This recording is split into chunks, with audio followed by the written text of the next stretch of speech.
Boa noite. O tabagismo é um importante fator de risco para a doença cardiovascular e também neurovascular. O tabagismo, além disso, pode levar ao aparecimento de neoplasias malignas, tais como câncer de pulmão, câncer de laringe e câncer de bexiga. Para a discussão do tema tabagismo, o programa Saúde Marília convidou nessa noite o professor doutor Carlos Rodrigues da Silva Filho, professor de Clínica Médica da FAMEMA e coordenador do ambulatório de tabagismo da FAMEMA. Professor Carlos Rodrigues, mais uma vez conosco aqui no Saúde Marília. Nossa primeira pergunta desse primeiro bloco. O tabagismo ainda hoje no Brasil, uma situação que é preocupante? Boa noite. Boa noite, Milton. Boa noite, telespectadores. Obrigado pelo convite. Sim, ele é preocupante, só que ele é preocupante pela metade do que era 22 anos atrás. Eu acho que ele é preocupante por conta da prevalência, ou seja, o cigarro é o maior fator prevenível de doença. E ele responde por 30% a 40% de todas as chamadas doenças crônicas não transmissíveis, ou seja, ele é um fator de risco para isso. 18% de população adulta fumando ainda é muito.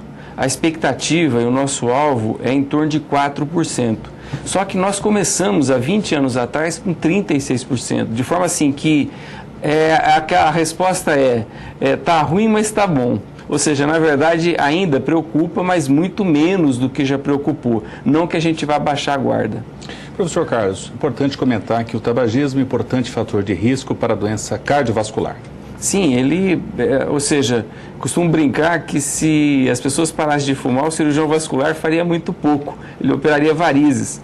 Quer dizer, na verdade é um exagero, é óbvio, mas assim, ele é tão lesivo e ele lesa tanto o vaso, e não só a questão vascular periférica, mas a questão central, a aorta, a questão das coronariopatias e principalmente a doença cerebrovascular, ou seja, o derrame, que se a gente de fato conseguisse progredir como a gente vem progredindo no controle, nós certamente estaremos desonerando o sistema de saúde de um sem número de patologias que são possíveis de prevenção e cuja a intervenção mais impactante é o controle do tabagismo. Na visão do professor, hoje em dia as mulheres têm fumado mais que os homens?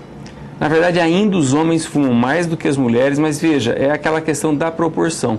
Há 20 anos atrás, isso era uma proporção tipo 7 para 3. Hoje é 3 para 2. Então, assim, na verdade, os homens ainda fumam mais, mas as mulheres, infelizmente, elas avançaram muito em relação ao tabagismo. E o que nos preocupa? Na medida em que o controle ele vai sendo bem sucedido, você começa a ter a questão da equidade como uma questão muito importante, ou seja, quais mulheres.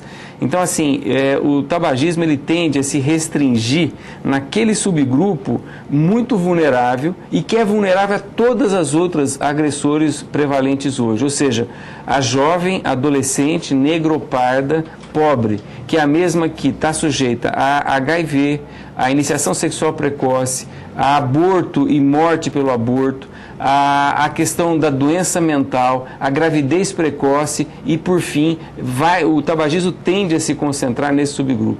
Por outro lado, o Ministério da Saúde tem mostrado que o número de ex-fumantes tem aumentado. Isso é uma grande notícia, ou seja, na verdade, pela primeira vez no Brasil, o Brasil vive uma transição, ou seja, pouco se fala do bônus demográfico, assim, na minha área de geriatria, isso também é uma coisa muito bem-vinda.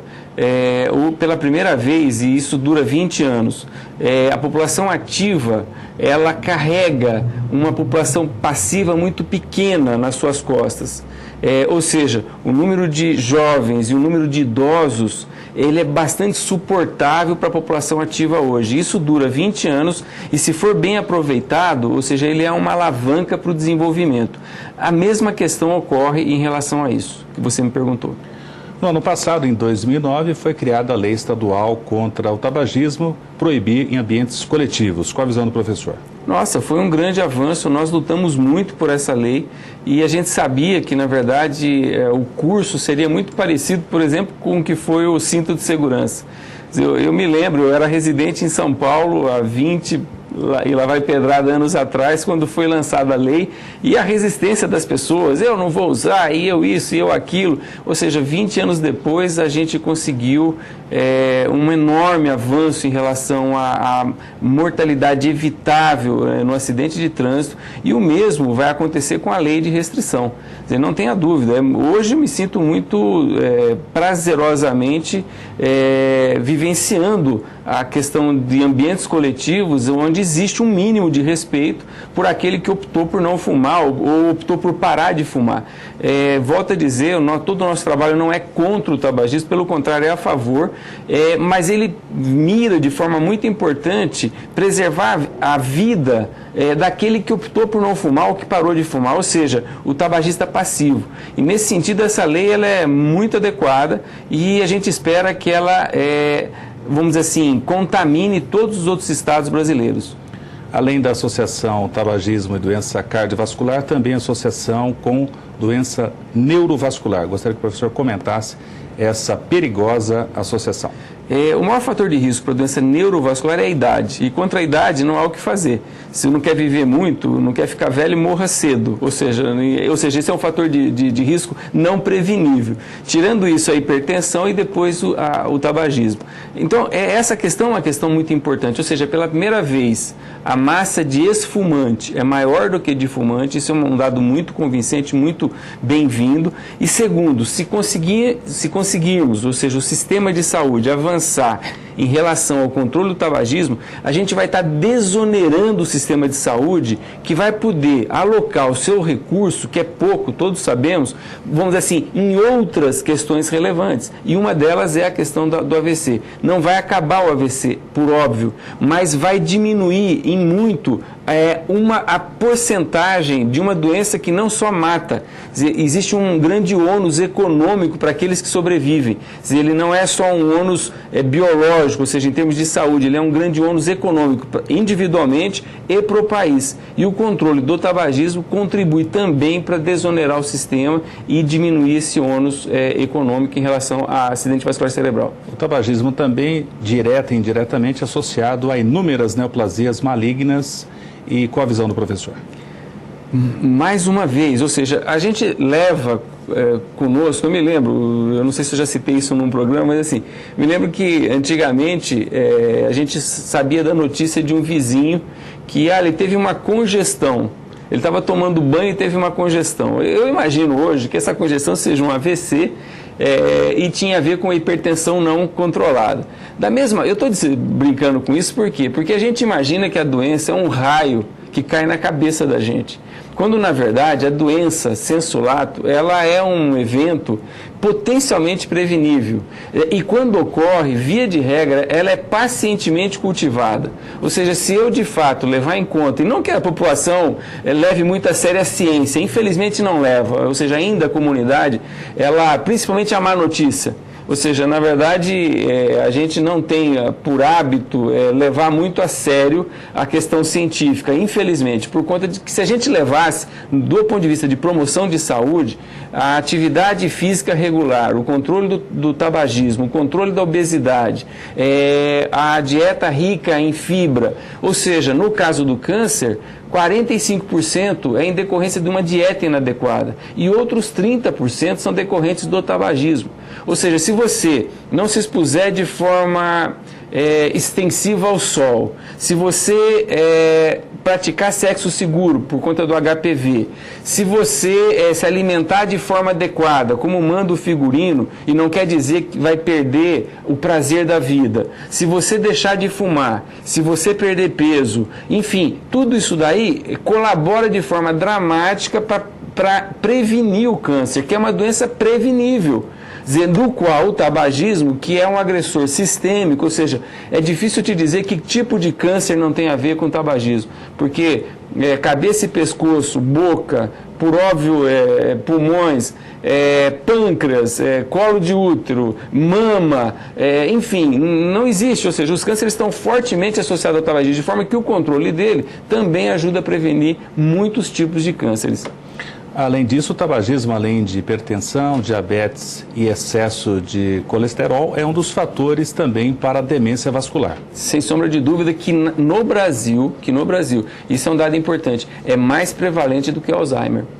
Ou seja, preveniríamos também quadros demenciais. Todos conhecemos o Alzheimer, é uma doença extremamente terrível. Pois bem, a demência mais prevalente não é o Alzheimer, por múltiplo infarto. Ou seja, a demência vascular. E o controle do tabagismo controlaria uma parcela importante dos quadros demenciais. Que quem vive na família, e aí eu não digo o paciente, porque esse nem por vezes percebe o tamanho do sofrimento, mas a família sabe do que eu estou falando. Além disso, professor Carlos, uma associação nada agradável para os homens, tabagismo e impotência sexual. Uma tragédia. Ou seja, na verdade, uma vida sexual saudável, quer dizer, é dispensável dizer da importância. E mais uma vez, a impotência está muito associada à questão do tabagismo, por doença vascular. Isso está até estampado nos maços de cigarro. Hoje uma das mensagens quer prevenir um dos tipos de impotência, pare de fumar. Ou seja, é melhor que a população comece efetivamente a acreditar nisso. Além disso, o tabagismo está associado a situações em que a neurologia estuda também deficiência na cognição de jovens que começam precocemente o uso da nicotina. A visão do professor sobre esse aspecto. Mais esse aspecto, Milton. Então, assim, na verdade, na hora que nós iniciamos o programa dizendo, olha, é o maior fator de risco prevenível, porque, veja, se existe alguma doença heredofamiliar, ou seja, vem no gene, eu tenho uma alta probabilidade ao nascer de já nascer com esse potencial. Hoje, com o recurso que a ciência tem, nós não conseguimos prevenir. Então, nós estamos aqui falando de doença prevenível. Quer dizer, e das probabilidades de prevenção, o tabaco é sem dúvida o mais importante. Quer dizer, se a gente entender toda a sua fisiopatologia, se a gente entender que as pessoas fumam não porque têm fraqueza de caráter, ou seja, não, são moles e não conseguem tomar a iniciativa e dar o primeiro passo, se a gente entender que isso é uma farmacodependência, que o sujeito não sabe como começou, a gente estima que é porque o grupo pressionava, porque antigamente era bonito, porque o ator ou a atriz de tal e qual filme fumavam, ou seja, sabe lá por que se iniciou, agora a gente sabe exatamente por que não consegue parar, apesar da vontade. Ou seja, esses que estão me ouvindo, que fumam, e se forem tentar parar sozinho, 3% estarão sem fumar um ano depois. Ou seja, por quê? Porque nascemos com uma quantidade X de receptores nicotínicos, ao fumar, e quanto mais tempo, pior fica, nós multiplicamos esse receptor e ao tentar deixar de fumar, existe um sem número de mal-estar que se abarca a pessoa, que assume a pessoa e que a pessoa rapidamente volta a fumar. Então, assim, na verdade, é uma farmacodependência das mais potentes, que é a má notícia. A boa notícia, tem tratamento. E ainda nesse primeiro bloco, vale a pena ainda comentar aquela associação também perigosa, tabagismo, insuficiência arterial vascular periférica. Perfeito, ou seja, é a grande causa da claudicação intermitente. E aí, da claudicação intermitente, a gente fala também da claudicação sexual, e que tende a ser permanente, e da claudicação da marcha intermitente. Sim, ele é a grande causa. E na nossa brincadeira com vascular, se as pessoas deixassem de fumar, eles não teriam que se preocupar tanto com isso. E veja que é uma situação de muito difícil tratamento, as medicações não são muito efetivas, as correções cirúrgicas não são muito efetivas, ou seja, e uma vez instalada é muito difícil você reverter. Então, assim, o grande tratamento da obstrução arterial crônica ou da claudicação intermitente é a parada do tabagismo, o controle da hipertensão e da arteriosclerose. O programa Saúde Marília está discutindo nessa noite o tema tabagismo, com a presença do professor doutor Carlos Rodrigues da Silva Filho, professor de Clínica Médica da FAMEMA. Nós vamos ao nosso intervalo e voltaremos a seguir.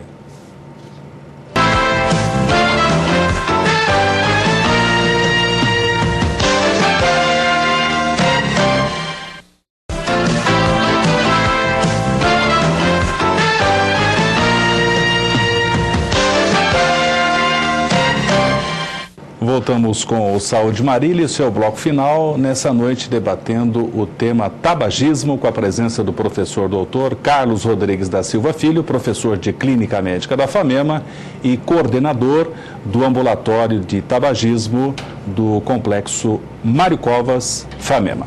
Professor Carlos Rodrigues, agora no último bloco, o tratamento do tabagismo. A arte no dia de hoje, como é que está a situação? Avanços na farmacologia? Sim, então assim, as más notícias a gente deu tudo no bloco anterior. Quer dizer, a boa notícia a gente vai dar nesse bloco. Ou seja, sim, os avanços eu diria que eles ocorreram na acessibilidade. Ou seja, ainda nós trabalhamos com a vareniclina, com a bupropiona, com a nortriptilina e com a reposição de nicotina. Em relação ao primeiro, ele ainda o custo é muito alto, ou seja, a não ser que haja uma boa articulação entre empresas e empregados, enfim, no barateamento ou eventualmente na questão de acordos entre o Estado e a indústria, praticamente não é possível usar, porque são poucas as pessoas, mesmo que não resta dúvida, você deixar de fumar, você se resgata economicamente, ou seja, você ganhará muito mais do que você investirá no tratamento, mas hoje está em torno de R$700. Então, assim, são poucas as pessoas que dispõem desse quanto de tratamento para pagar à vista, tá certo? Quer dizer, dado que desgraçadamente, o pagamento é à vista e o retorno da benfeitoria se dá a prazo, ou seja, prazo longo. De qualquer forma, as outras drogas, bupropiona, nortriptilina e a reposição de nicotina, que nós estamos fazendo esse ano, dia 31 de julho, 10 anos de ambulatório de tabagismo. Talvez seja hoje porque isso é uma iniciativa ligada ao Ministério da Saúde, inicialmente eram 20 ambulatórios, e talvez seja o único que esteja funcionando daquela primeira leva. Felizmente a gente conseguiu abrir um monte de outros, mas daquela primeira leva é o único.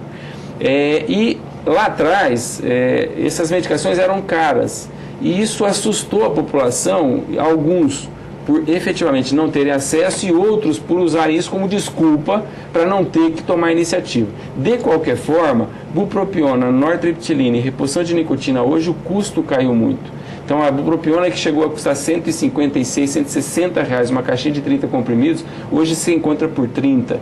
Ora, a maior parte dos tabagistas gasta entre R$60 e R$80 por mês, de forma assim que certamente o montante dispendido num mês para manutenção do vício, você consegue alocá-lo para a compra da medicação e a partir de todos os meses consequentes, ou seja, os anos consequentes, isso pensando só do ponto de vista econômico, você vai passar a se recuperar.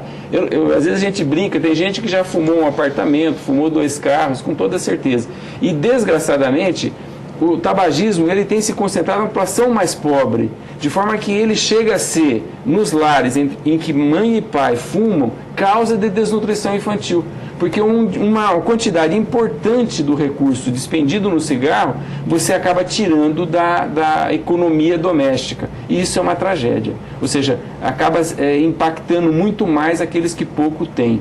Tá certo? Então, assim, na verdade, o grande avanço foi na questão da acessibilidade, da possibilidade de você ter acesso à droga. E com ela, a gente, após uma avaliação, faz, vamos dizer assim, o exercício de saber o que é possível e o que é melhor indicado naquela situação, e aí passa por todo um processo que começa na assistência social, passa pelo médico e termina com os profissionais da saúde mental que vão fazer a manutenção do acompanhamento, porque a gente só entende que as pessoas de fato deixaram de fumar depois de um ano sem cigarro, porque a regra é a recorrência, é a recaída. Professor Carlos, o sucesso desse tratamento, sem essas drogas que o professor comentava, o percentual é menor? Fala-se em torno de 3% e eu não tenho por que duvidar, porque na questão não é a questão da droga, da intervenção medicamentosa inicial, é a questão do não segmento. Então, assim, o sujeito, o exemplo típico, o sujeito vai parar no final do ano, daí ele fala assim, não, vamos esperar um pouquinho, porque tem Natal, tem Ano Novo. Aí passa Natal e Ano Novo, fala assim, não, agora eu vou sair um pouquinho de férias, depois das férias. Não, depois é o carnaval, ou seja, não chega nunca o dia. Tá certo? Então, assim, a grande questão é que você precisa de uma data marcada e você precisa de um grupo que te apoie, ou seja, para tentar evitar a recaída. Há alguns anos atrás, 2 ou 3 anos atrás, a FAPESP nos deu 3 bolsas e a gente fez um estudo naquele momento, aquele grupo de pessoas atendidas por nós. Então, veja, no primeiro ano, o índice de sucesso foi de 66%. Ou seja, até o primeiro ano. Após o primeiro ano, ele cai para 22%. Isso no momento em que a gente conseguia seguir os pacientes e só não conseguimos oferecer o tratamento, vamos dizer assim, gratuitamente no ato da consulta. Porque, infelizmente, o envio dessas medicações ela é muito irregular. De forma assim que a gente fala, não vamos nem amarrar nosso burro na entrega da medicação. Ou seja, a gente prefere fazer essa discussão com o paciente, essa que nós estamos fazendo aqui agora, e estimulá-lo a investir um pouco do dinheiro que ele usa na própria manutenção do vício para o seu tratamento.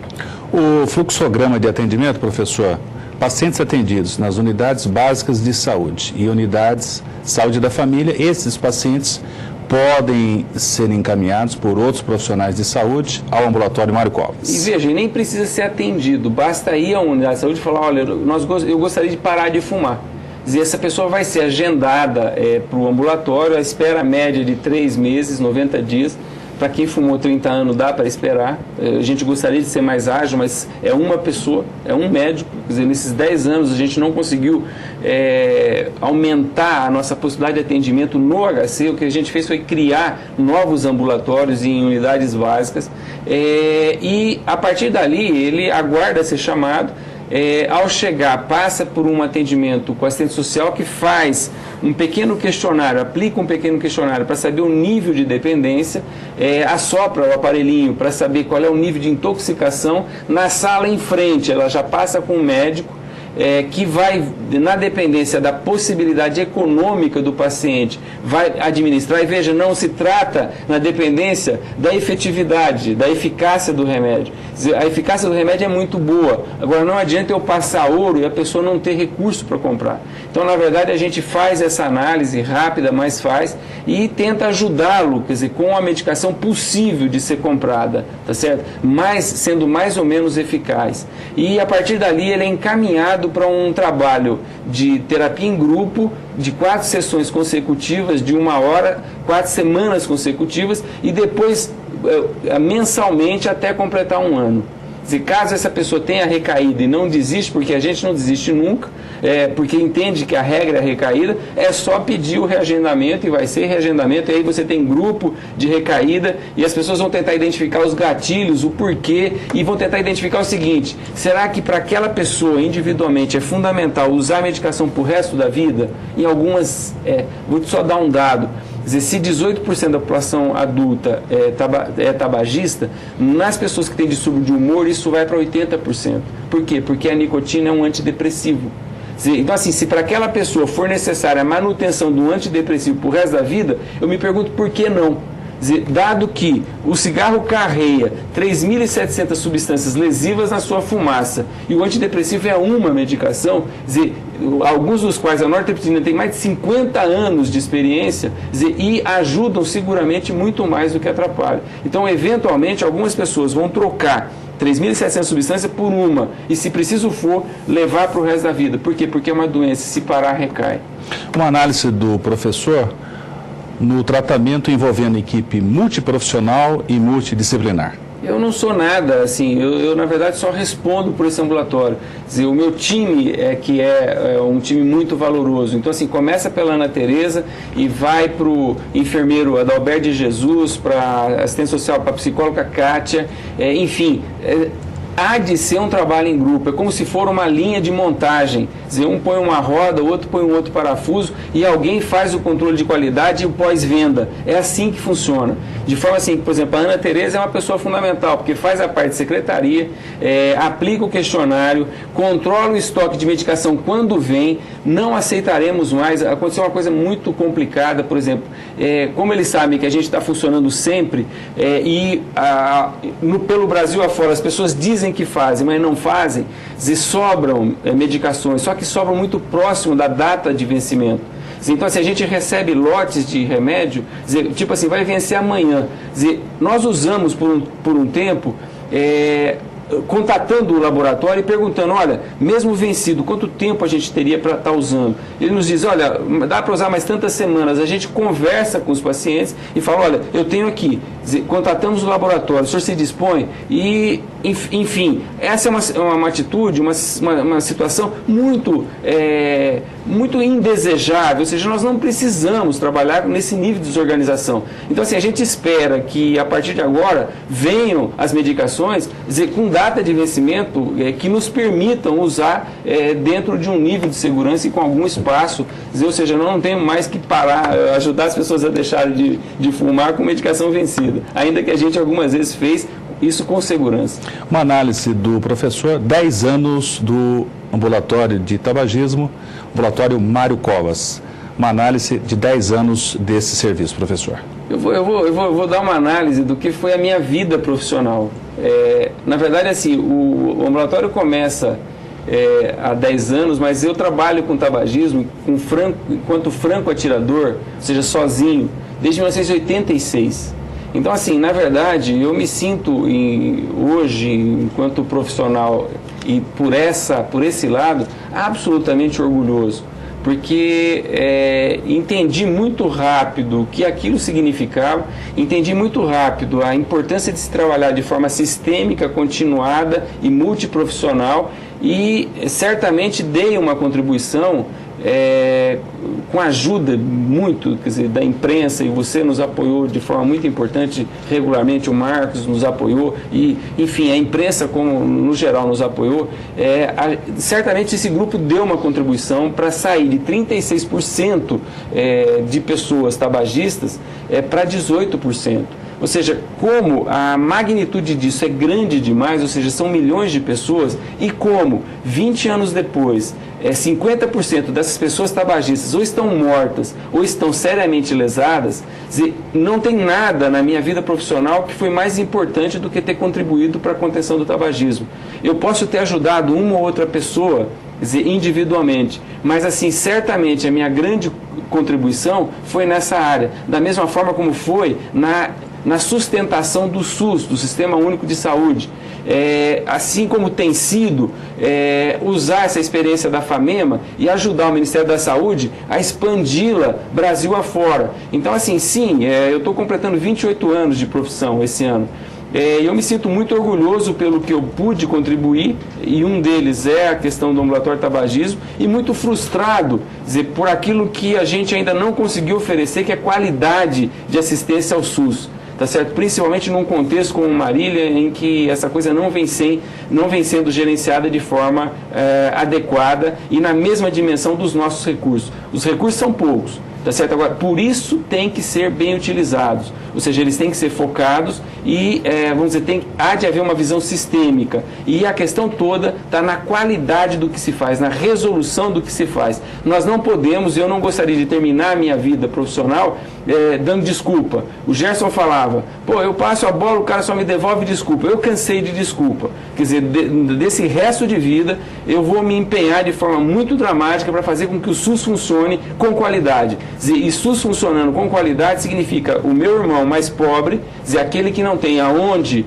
cair e pedir ajuda para ser assistido, vai ser assistido de forma digna no sistema público de saúde, usando o complementar quando necessário. De forma assim que eu entendo que a gente deu sim a nossa contribuição de beija-flor. Estamos chegando ao final do Saúde Marília e deixamos o professor Carlos Rodrigues para suas considerações finais, agradecimentos finais no tema tabagismo. Eu gostaria de dividir com vocês, com você particularmente, a parte do sucesso disso que o grupo fez, porque muito do que a gente faz ali depende dessa conversa com a comunidade, ou seja, de estimulá-los e de passar da forma mais compreensível possível esses conceitos que nem sempre são tão simples, e que a gente faz um esforço para simplificar, para que as pessoas possam entender e para que as pessoas possam se estimular a buscar ajuda, de forma assim que a gente felizmente tem sido efetivo. Gostaríamos de ser mais, ou seja, nós trabalhamos numa precariedade, ela é quase difícil de você relatar, mas com persistência, com determinação e com a parceria de situações como essa, dos quais eu e o meu grupo somos muito gratos e agradecemos publicamente. O programa Saúde Marília discutiu nessa noite o tema tabagismo, com a presença do professor doutor Carlos Rodrigues da Silva Filho, professor de Clínica Médica da FAMEMA, coordenador do Ambulatório de Tabagismo, Complexo Mário Covas FAMEMA. O programa Saúde Marília tem o apoio cultural da Unimed Marília. Temas e sugestões podem ser enviados à produção do programa. Anote o e-mail, saudemarília@unimedmarília.com.br. Cuidar da sua saúde é melhorar sua qualidade de vida. Boa noite.